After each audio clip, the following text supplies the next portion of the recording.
Olá, sejam todos bem-vindos, bem-vindas a mais um vídeo aqui pelo canal do YouTube do Instituto Lemos.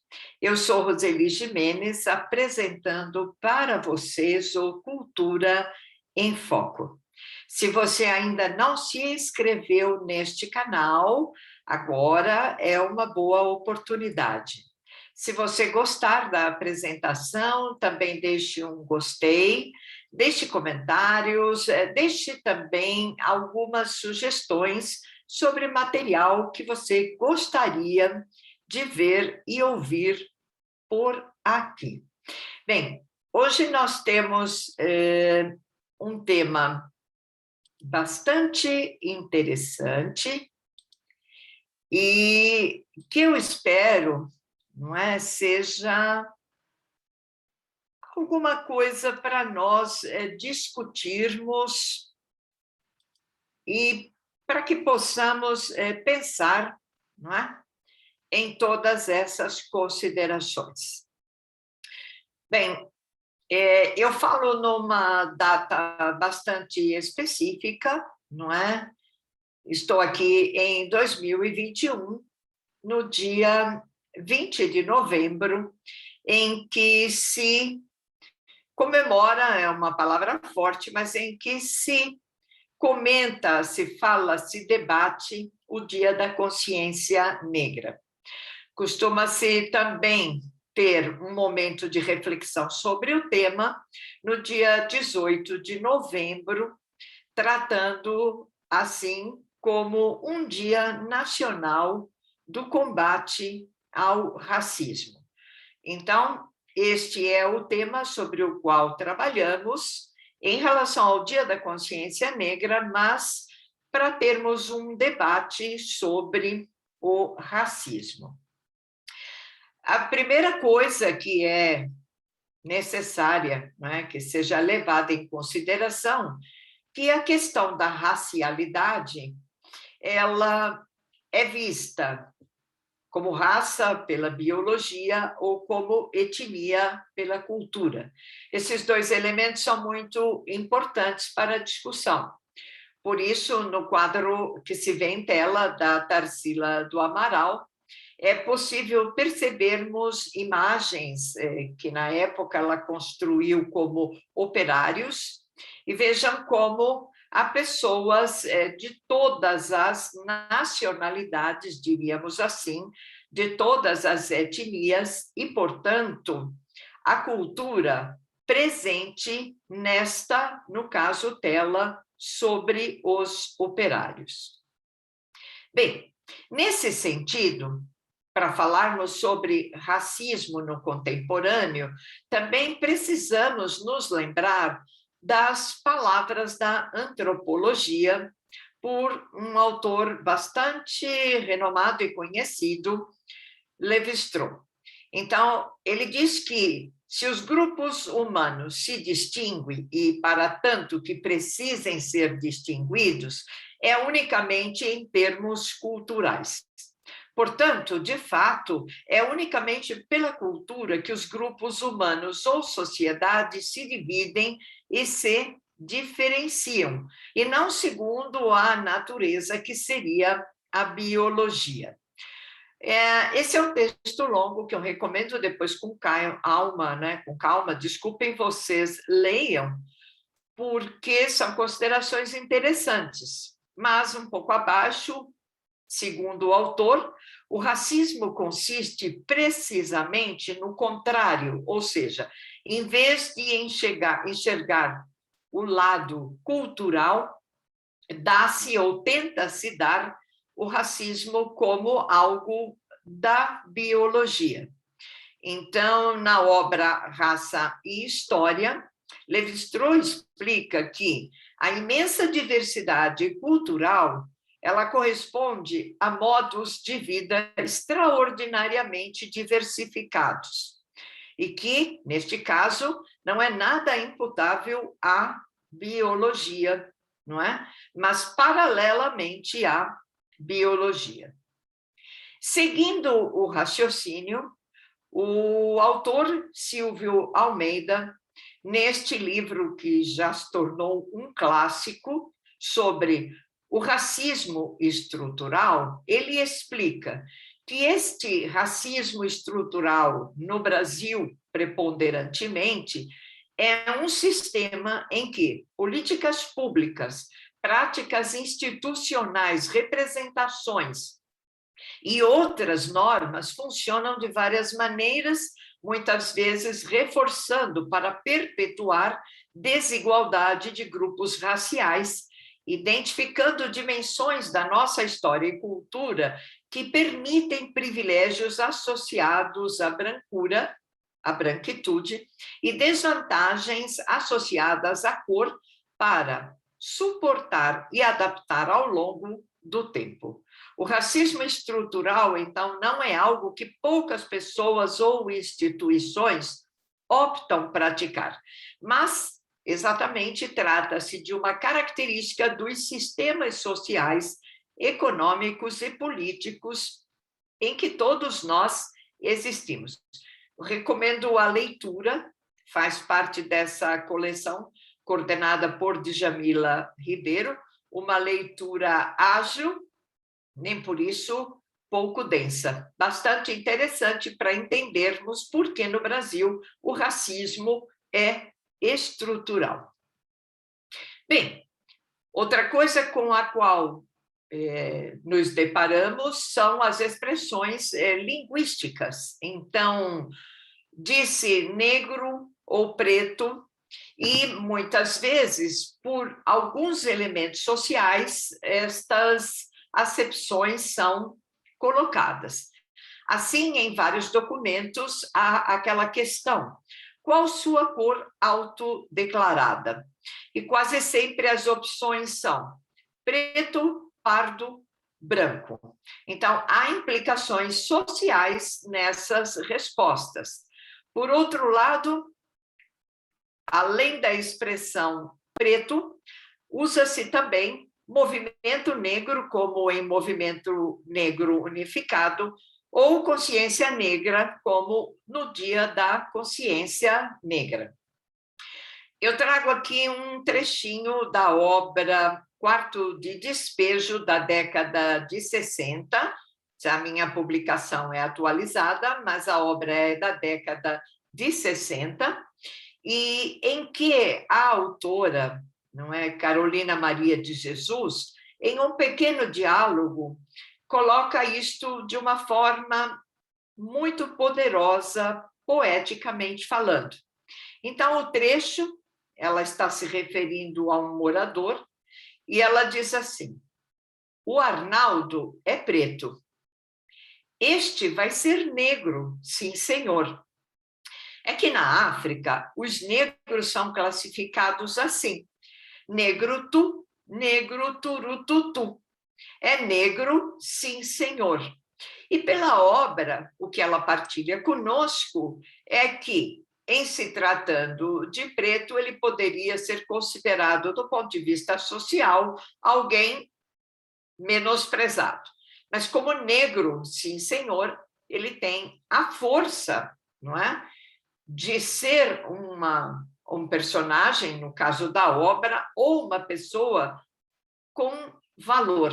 Então, são estas questões que, às vezes, nos levam a pensar qual palavra usar, negro ou preto, ou nenhuma das acepções.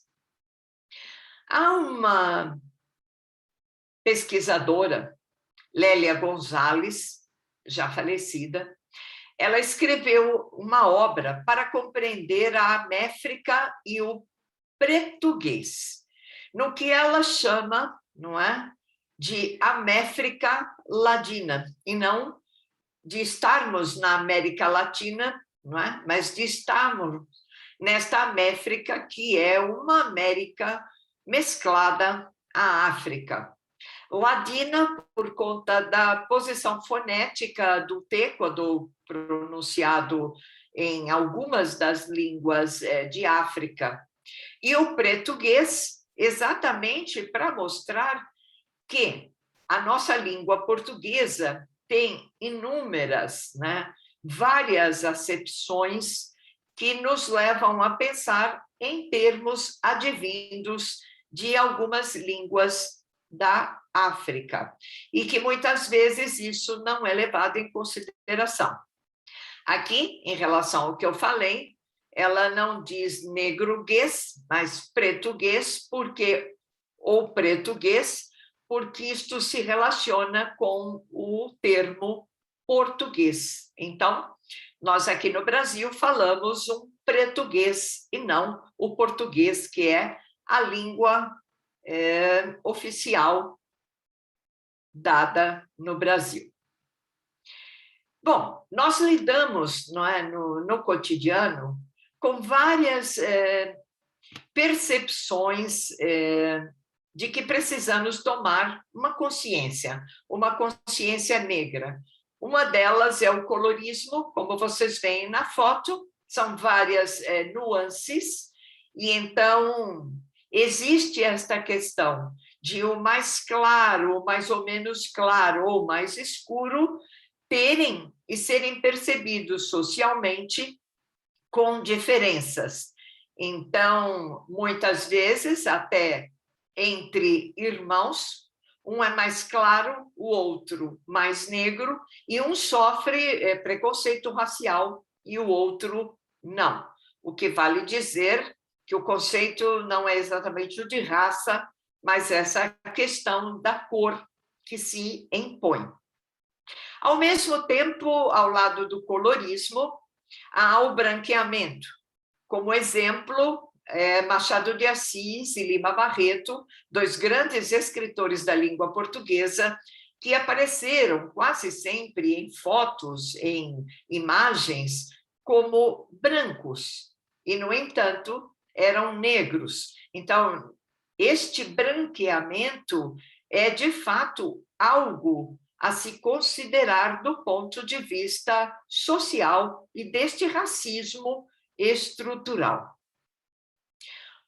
Uma outra característica que estamos assistindo no século XXI, primordialmente no ano 2021, é que as pessoas têm passado por transição capilar, como a realizada nesse Clube das Pretas, que é um salão de beleza que emprega produtos apropriados e que faz essa reflexão para que mulheres, homens, LGBTQIAs, enfim, mantenham seus cabelos naturais e cuidados com produtos especiais, e que talvez na tentativa de um branqueamento, tivessem feito mal a seus cabelos. Então, é algo que esta consciência negra também nos dá, que essa transição capilar seja feita e seja aceita, não é? E deve ser aceita socialmente. Bem, não nos esqueçamos que, como eu disse, eu falo em 20 de novembro de 2021, e o próximo ano, 2022, será o de discussão das cotas, principalmente nas universidades brasileiras. Vejam pelas indicações estatísticas que é bem pequena a parcela de cotas destinadas a negros, pardos e indígenas.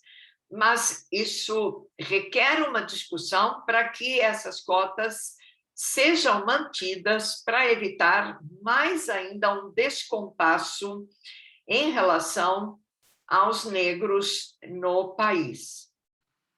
Bem, como diz Djamila Ribeiro neste pequeno manual antirracista, eu recomendo a leitura porque é uma obra bem pequena, mas é bem um manual com várias das ações que são possíveis de serem feitas por todos, não é?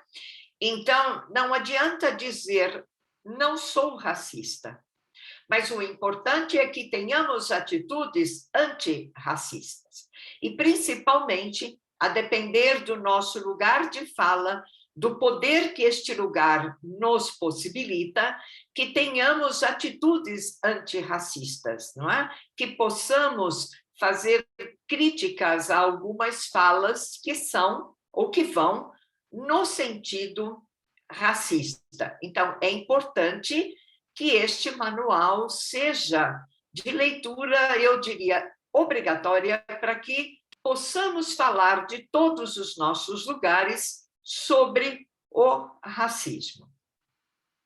Bem, também é necessário que saibamos que em pleno século XXI há quilombolas, não é? Que tratam de identidades culturais dos negros, partindo daquele de Palmares em Alagoas ou da colonização zumbi, não é? Nós continuamos e temos quilombos, cerca de 3.000 comunidades, e todas elas sofrendo muitas vezes desrespeito a seus direitos básicos. Então, é importante, vocês podem ver no mapa, não é, um recorte dessas comunidades.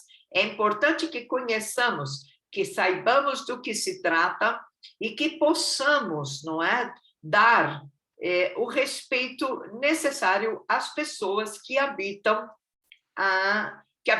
esses lugares.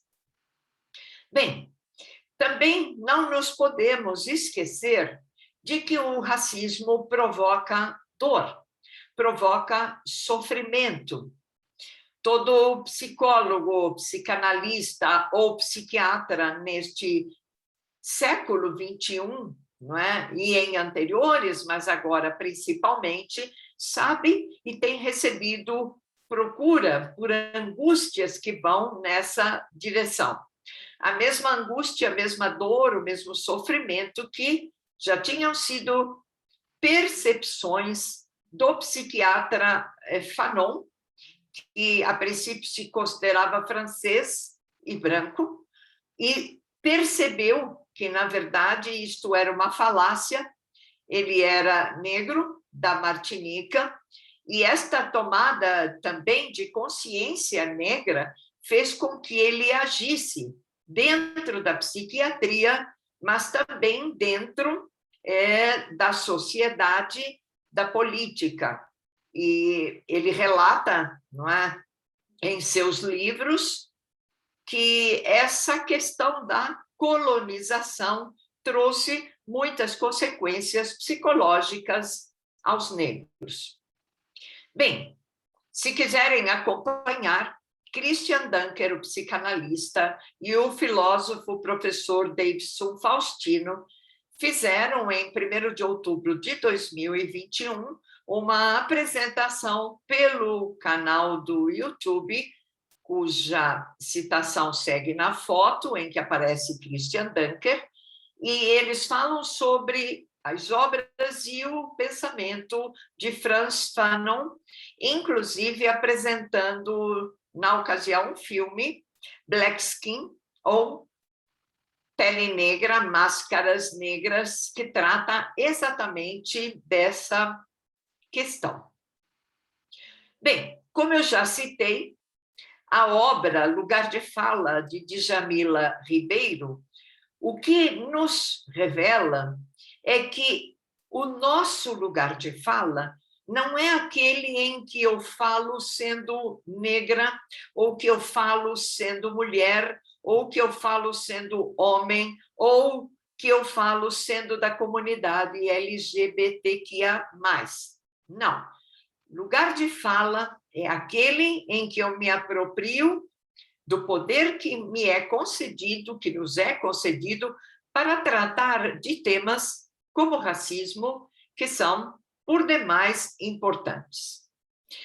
Na sua obra, citando Lélia Gonzalez, a quem eu já mencionei, ela traz um trecho que nos faz uma reflexão.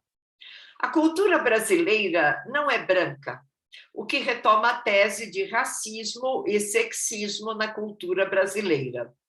Negros e brancos são, indistintamente, ladino-americanos. aquela expressão mencionada.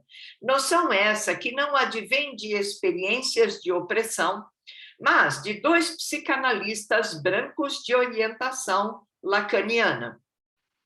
Isto porque Lélia Gonzalez fez um estudo não só de Freud, mas de Lacan e de outros para tratar deste sofrimento do negro, principalmente no Brasil. Então, tudo isso para compreender a experiência brasileira, seria preciso, seria necessário pensar, sobretudo, a partir do seu inconsciente. O racismo é o sintoma de uma neurose. Vejam só, o racismo é o sintoma de uma neurose. Então, para explicar o racismo no Brasil e o da América Latina, mas não o dos Estados Unidos, que são diferentes, seria necessário pensar a partir da noção freudiana de denegação. Ou, como eu já falei, se pela própria língua, não é? Negamos as palavras de ascendência africana, quantas outras coisas negamos? Cito o exemplo já falado do psiquiatra Frantz Fanon, que, na verdade, se considerava branco porque envolvido em solo francês e na cultura francesa. Essa descoberta da sua negritude, que é uma descoberta política, social e econômica, faz exatamente que essa denegação caia por terra. E então, na obra, não é, Lugar de Fala, Djamila Ribeiro cita uma frase de Lélia Gonzalez, dizendo: o lixo vai falar. Quer dizer, a denegação, aquilo que para a psicanálise fica como um dejeto, como um lixo, como algo denegado, precisa ser falado, precisa ocupar um espaço. E este lugar de fala de todos nós deve também ocupar esse espaço. Bem recente, eu recomendo um documentário disponível na Netflix, Coded Bias, que mostra exatamente como, em tempos de uma tecnologia de inteligência artificial, não é? De leitura facial, a que já nos estamos habituando pelas telas dos dispositivos, dos computadores, enfim. É preciso que estas coisas sejam revistas, e nós estamos aí com o marco sobre a inteligência artificial, com vários advogados, juristas trabalhando sobre essa questão, justamente para evitar o que é relatado em Coded Bias, que a mulher negra, no caso, a pesquisadora Joy, do MIT, quando de frente a uma tela de identificação, percebe que isto não acontece. Então, quando ela coloca uma máscara branca, como se vê na imagem, a tela a reconhece, o que vale que há aí exatamente um bias, um viés racista que se explica. Todos os algoritmos construídos para esta finalidade, se feitos por aqueles na pirâmide, não é? Ocupados por homens e brancos, e se mulheres brancas, não corresponde a uma identificação nem masculina, nem feminina da negritude, muito menos das outras questões da orientação LGBTQIA+. Então, o reconhecimento facial também precisa ser normatizado e trabalhado de uma maneira a ter, não é, em sua bagagem elementos de toda uma nação. No caso do Brasil, de todos e de todas nós. Bem, eu fico por aqui, sugerindo que você reflita sobre estas questões e pense que o Dia da Consciência Negra é também o dia do nosso lugar de fala, para que possamos nos expressar não apenas como não racistas, mas como pessoas antirracistas. Deixo aqui o site do Instituto Legos.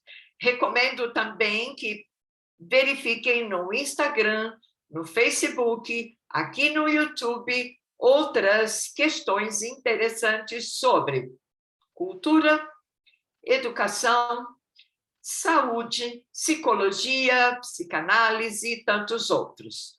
E para saber um pouquinho mais também, deixo o link do meu site, em que esta e várias outras questões são ali também colocadas. Terminada aqui esta apresentação, mais uma vez reitero, inscreva-se no canal, deixe aí um like, deixe um comentário, deixa sugestões, ok? Muito obrigada a todos e todas que estão aqui e que estão refletindo sobre esse tema por demais necessário no Brasil e no mundo. Até a próxima.